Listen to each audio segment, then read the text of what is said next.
ಹೊರಗೆ ಆಫೀಸಿಗೆ ವಿಪಚ್ಚು ಹೋಗಿದ್ದನ್ನು ಗಮನಿಸಿದೆ.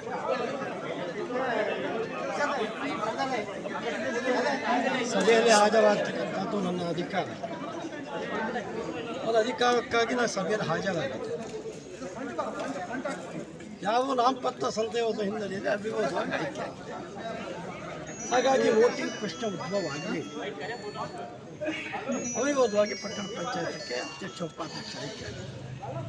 ಎಲ್ಲರೂ ಒಳ್ಳೆಯದಾಗಿ ಕೆಲಸ ಮಾಡಿ ಪಟ್ಟಣದ ಸರ್ವಾಂಗೀಣ ಪ್ರಗತಿಯ ಬಗ್ಗೆ ಮತ್ತಷ್ಟು ಹೆಜ್ಜೆ ಇಡಿ, ಪಟ್ಟಣದಲ್ಲಿ ಬರುವ ಸಮಸ್ಯೆ ಬಗ್ಗೆ ಹೆಚ್ಚು ನಿಗಾ ಇಡಿ. ಇನ್ನು ಅನೇಕ ಕೆಲಸಗಳಿಗೆ ಪಟ್ಟಣಕ್ಕೆ ಆಗಬೇಕು. ಆ ಕೆಲಸಗಳನ್ನು ಕ್ಷೇತ್ರ ಶಾಸಕರು ಪಟ್ಟಣ ಪಂಚಾಯತಿ ಕೈನಲ್ಲಿ ಅವಶ್ಯಕತೆ ಇದೆ.